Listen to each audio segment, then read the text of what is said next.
What if I told you that one of the most famous church fathers, someone Catholics appeal to as an authority of the early church, actually rejected the Catholic Old Testament canon? His name was Jerome. Jerome explicitly preferred the Hebrew Old Testament and rejected several books that are included in the Catholic Old Testament. And he continued to hold this position even after becoming deeply involved in the life of the church. Jerome made very clear and bold statements throughout his life that he did not consider the Deuterocanonical books to be equally authoritative to the rest of Scripture. Roman Catholic apologists, on the other hand, often argue that while Jerome initially preferred the shorter Hebrew canon, he eventually submitted to the judgment of the church and accepted the Deuterocanonical books as fully canonical. So, who is right? Did Jerome change his mind? Well, today we're going to answer that question by looking at Jerome's own words, not later traditions, not assumptions, but Jerome himself. And by the end of this video, I think you'll see why so many historians conclude that Jerome never abandoned his original position. But before we do that, make sure to like this video, and I also want to invite you to subscribe to the channel. We are building a one-stop hub that platforms the strongest defenders of Reformation thought so that you can know what you believe and why you believe it. So make sure to subscribe to the Reformation Response. Back to the video. Before we dive into the evidence, it's worth remembering why Jerome matters so much. Jerome lived from roughly AD 347 to AD 420 and is one of the most influential Bible scholars in Christian history. He produced the Latin Vulgate, which became the standard Bible of the Western Church for centuries. He knew Hebrew. He lived in Bethlehem. He corresponded with many of the greatest theologians of his day, including Augustine. If anyone in the ancient church was qualified to speak about the Old Testament canon, Jerome certainly was. In this video, we'll be using arguments and quotations from an article that was put out by Javier Perdomo. It was posted on Substack, and I'm going to link it down in the description. According to the article, some Roman Catholic apologists propose that sometime around AD 400 to AD 405, Jerome abandoned his earlier views. Different explanations are offered. Some suggest that regional councils of Hippo and Carthage persuaded him. Others point to his correspondence with Augustine. Still others urge that Pope Innocent I influenced him. Regardless of which version is proposed, the conclusion is the same, that Jerome supposedly submitted to the judgment of the church and accepted the Deuterocanonical books as fully canonical. Now, if that's true, we should expect to find clear evidence, right? We should expect Jerome himself to tell us that he changed his mind, or perhaps we'd find him abandoning his earlier arguments. Or maybe we'd discover that his later writings consistently treat the Deuterocanonical books differently than his earlier writings. But according to the article, that's exactly what we do not find. Instead, Jerome repeatedly continues defending what he calls the Hebrew truth. He continues distinguishing between the canonical books and the books that are simply useful for the reading in churches, but are not authoritative for establishing doctrine. In other words, if Jerome changed his mind, he never actually says so. And that's a major historical problem for the claim that he abandoned his earlier position. In fact, the article reminds us that Jerome had already laid out his understanding of the canon in several famous prefaces. He distinguished the books that were found in the Hebrew canon from those that were read in the churches for edification. And perhaps his most famous statement of this kind comes from the preface to the books of Solomon, where he says this: "Therefore, just as the church also reads the books of Judith, Tobias, and the Maccabees, but does not receive them among the canonical scriptures, so also one may read these two scrolls for their strengthening of the people, not for confirming the authority of ecclesiastical dogmas." That distinction is absolutely central to Jerome's thinking. Notice what he's saying. These books are valuable because they're read in the churches. They're spiritually beneficial, but they do not possess the same authority as the canonical scriptures when establishing doctrine. And according to the article, Jerome never explicitly retracts that distinction anywhere in his surviving writings. Now, Catholic apologists recognize this difficulty, and that's why they generally don't argue from Jerome's canonical lists like what we just read. Instead, they tend to appeal to later passages that they believe show that Jerome changed his mind. And the article identifies two of these primary arguments. First, a passage from Jerome's Apology against Rufinus, where he says that he followed the judgment of the churches. Second is the observation that Jerome occasionally quotes the Deuterocanonical books and even refers to them as Scripture. Now, that second one sounds pretty serious, doesn't it? I mean, if Jerome quoted Deuterocanonical books as Scripture and called them Scripture, does he not think that they're Scripture? Well, let's find out. So those are the two pillars that support the claim that Jerome eventually accepted the broader canon. So the question becomes, do these arguments actually prove what they're supposed to prove, or are they being quoted without the proper context? In this next section, we'll examine the single most commonly cited passage from Jerome's Apology against Rufinus, and once we've read the entire context, not just one sentence, you may be surprised to discover that Jerome is talking about something very different than the canon itself. The most common piece of evidence offered by Roman Catholic apologists is a single statement from Jerome's Apology against Rufinus. In this passage, Jerome asks a rhetorical question. He says, "What sin have I committed if I followed the judgment of the churches?" At first glance, that sounds decisive. If Jerome says that he followed the judgment of the church, doesn't that settle the matter? Didn't the church accept the Deuterocanonical books? Okay then, case closed. But here's the problem. That conclusion depends entirely on removing one sentence from its context. The article argues that when the surrounding discussion is read, Jerome isn't talking about the canon at all. He's talking about something entirely different. To understand why, we need to look at what Jerome was actually defending. And here's the context. He was answering accusations made by Rufinus. Rufinus had criticized Jerome's biblical translations and strongly defended the Septuagint.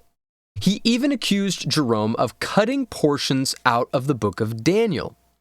Specifically, Rufinus charged Jerome with removing the story of Susanna, the Song of the Three Youths, and Bel and the Dragon.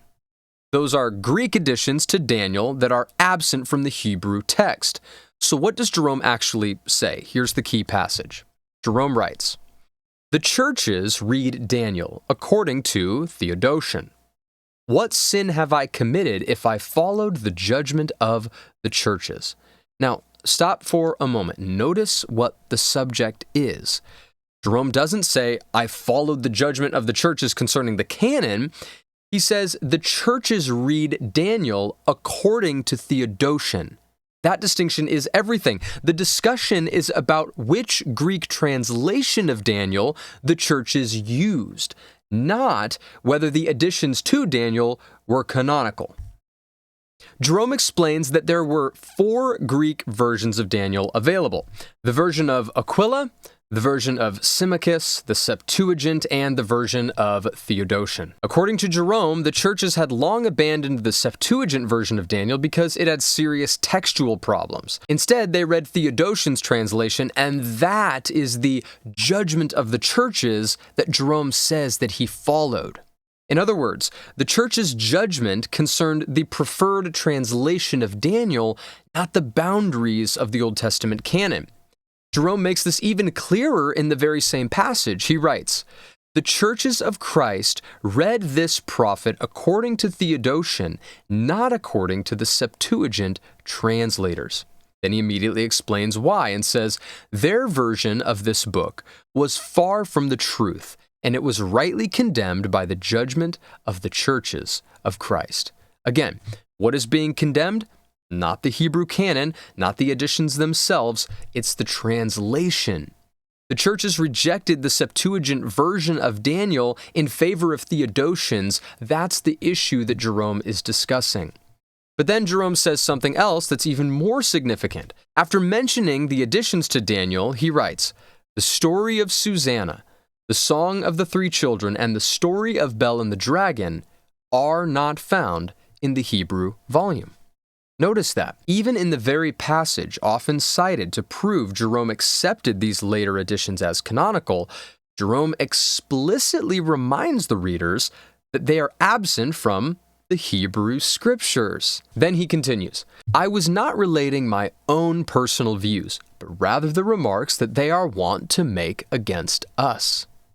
Jerome explains that he had simply reported the objections raised by the Hebrews. He wasn't pretending those objections didn't exist. He wasn't secretly deleting parts of Daniel. He was explaining the textual evidence. And then comes one of the strongest statements in the entire discussion. Jerome declares this, "Let him who agrees with such nonsense and refuses to accept the truth of the Hebrew Scripture hear me proclaim freely." Now, think about that. This is supposedly the passage where Jerome abandons the Hebrew canon. Yet in the exact same section, in context, he is defending what he calls the truth of the Hebrew Scripture. That hardly sounds like someone who is walking away from the Hebrew canon. It sounds exactly like the Jerome we've already met, the scholar who repeatedly appeals to the Hebrew text as the standard for the Old Testament. This article argues that this point is impossible to ignore. If Jerome were announcing a new view of his canon, why would he immediately reaffirm the authority of the Hebrew Scriptures in the very same argument? The answer seems obvious, because that isn't what he's doing. The article also points out something else that's frequently overlooked. Jerome never denied that these Greek editions should remain in Christian copies of Daniel. In fact, he explicitly included them in his own translations, but he did something very important. In the preface to Daniel, Jerome explains why he included them. He writes, "Since these are spread throughout the world, we have appended them and at the same time silenced the objection by placing a mark before them." Now, why place a mark before them? Because, as Jerome continues, among the Hebrews, the book of Daniel contains neither the story of Susanna, nor the song of the three boys, nor the tales of Bel and the dragon. In other words, Jerome preserved these passages for the benefit of Christian readers while simultaneously identifying them as absent from the Hebrew text. Now, that isn't the action of someone who suddenly believes that these passages belong unquestioningly within the canon. And Jerome's defense goes even further, responding to Rufinus' claim that the apostles handed down the Septuagint as the church's Old Testament. Jerome argues exactly the opposite. He writes, "The apostolic men used the Hebrew Scripture. It is clear that the apostles themselves and the evangelists did likewise." Then Jerome gives some examples. Jesus crying from the cross, the apostles quoting passages that agree with the Hebrew text where the Septuagint differs. And finally, he concludes, wherever the Septuagint translators are not at variance with the Hebrew, there the apostles took their examples from their translation, but where they differ, they quoted in Greek what they had learned from the Hebrew. This is one of Jerome's clearest affirmations of what he elsewhere calls the Hebrew truth. The Hebrew text is the standard. The Septuagint is valuable, useful, and ancient, but when it conflicts with the Hebrew text, Jerome says, Christ and the apostles themselves followed the Hebrew. But defenders of the Catholic canon have another argument. They point out that Jerome sometimes quoted books like Sirach and Wisdom. Sometimes he even introduced them with phrases like Scripture or it is written. Surely that proves that he accepted them as canonical. Or does it? That is where we're going to turn next. If the argument from Apology against Rufinus doesn't prove that Jerome changed his mind, Catholic apologists typically move to a second line of evidence, and it goes something like this. Jerome quoted the Deuterocanonical books. He even called them Scripture, so obviously he must have accepted them as canonical.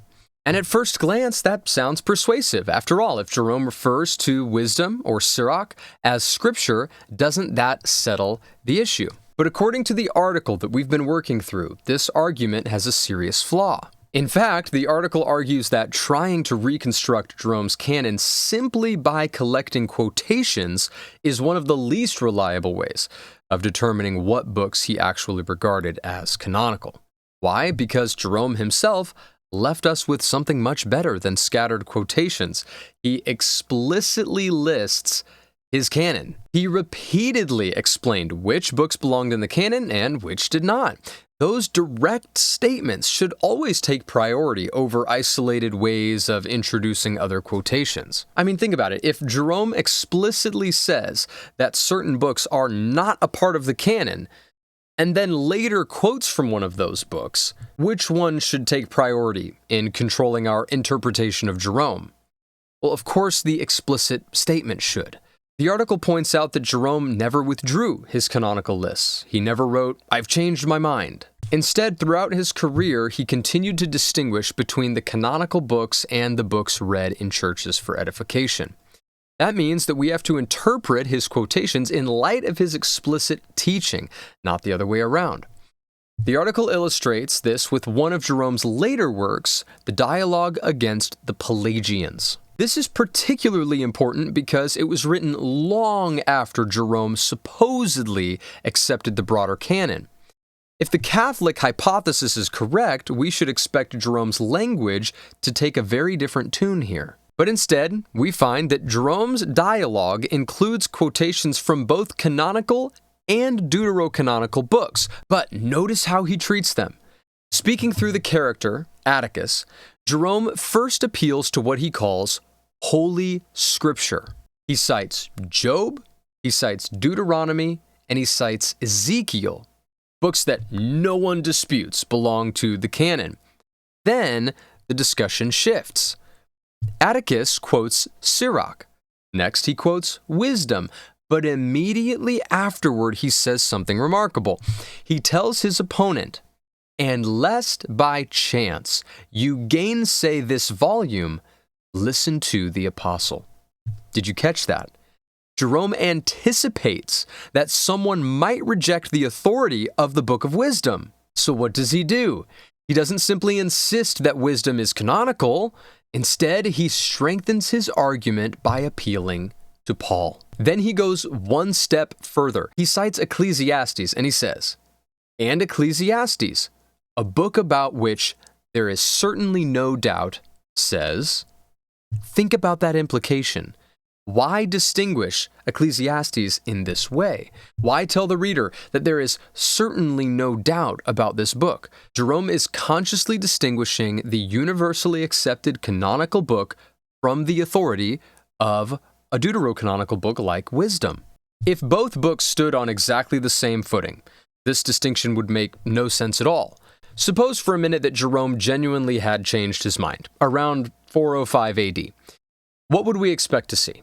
Simple. We would expect two different Jeromes, an early Jerome who excludes the deuterocanonical books and a later Jerome who treats them as fully canonical. But that's not what we actually find. Instead, Jerome occasionally refers to books like Sirach and Judith, using respectful language, but he did this even during the very years when everyone agrees that he held the Hebrew canon. For example, in AD 397, while Jerome was still producing his famous canonical lists, he wrote, "Ruth, Esther, and Judith are so glorious that they have given their names to sacred volumes."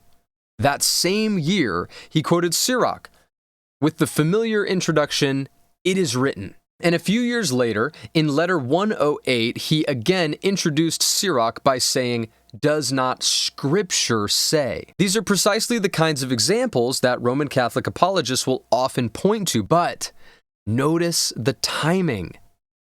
These quotations occur during the exact same time period when Jerome was explicitly excluding these books from the canon. That means that the quotations cannot possibly prove that he had changed his mind because, by everyone's admission, he hadn't changed his mind yet. The evidence simply doesn't fit the theory. Instead, it shows that Jerome could have quoted these books respectfully while still distinguishing them from the canonical scriptures in his more formal discussions about the canon. Okay, at this point, we have examined the two primary arguments offered to prove that Jerome eventually accepted the broader Roman Catholic canon. First, the apology against Rufinus, and second, the claim that Jerome occasionally quoted the Deuterocanonical books as scripture. And according to the article, neither argument establishes that Jerome ever abandoned the Hebrew canon. But the article doesn't stop there. It asks one more important question. What do Jerome's later writings actually say? Because if Jerome truly changed his mind around 405 AD, then his later works should consistently reflect that change. Instead, the opposite seems to happen again and again. Years after his supposed acceptance of the broader canon, Jerome continues qualifying the authority of the Deuterocanonical books. Let's just look at a few examples here. In his commentary on Habakkuk, Jerome discusses the story of Habakkuk feeding Daniel in the lion's den, a story found in the Greek additions to Daniel. But notice how he introduces it. He writes, "It is true that this story is not read among the Hebrews, therefore, either someone receives that scripture or he does not receive it." Think about that language. Jerome doesn't simply appeal to the passage as unquestioned scripture. He openly acknowledges that this authority is disputed, and he leaves the reader with the freedom to receive it or not. That is remarkable language if Jerome had supposedly accepted these additions as unquestionably canonical. He does the same thing in his commentary on Haggai. Quoting Judith, Jerome writes, "Just as also in Judith, but only if one is willing to accept a woman's book." Again, look at that language. If one is willing to accept, not exactly the language we'd expect if Judith occupied the same status in authority as Isaiah or Genesis or any of the other firmly canonical books. And that pattern continues on and on and on with so many more quotations that I could give, and you can find them all in the article that we've been referencing throughout this video. Now, none of these settle the question of the Old Testament canon by itself. Of course, Jerome is one man. But Jerome matters. He really, really matters in this discussion because one of the most learned biblical scholars in the ancient church, the translator of the Latin Vulgate, a man fluent in Hebrew, a man who devoted decades of his life to studying the Old Testament, and that is why his testimony matters so much. So I encourage you guys to go check out the article. I've linked it below. It's actually an English translation that Javier Perdomo did of a separate article that he's also then linked, so you can continue tracing back to, the primary article if you'd like. And I encourage everybody to go read it to get a more full and fleshed out version of the arguments that we've gone over in this video. Let me know what you thought about this down in the comments, whether you're Protestant, Roman Catholic, or even Eastern Orthodox. What did you think about the arguments that were made in this video? And as always, a like on the video would be much appreciated, and if you want more content like this, please consider subscribing. The data shows that hardly anybody who watches these videos actually subscribes, but subscribing is the best way for you to continue to see the content that we're putting out on this channel and make sure that you don't miss out on anything. And with that, God bless. We'll see you next time.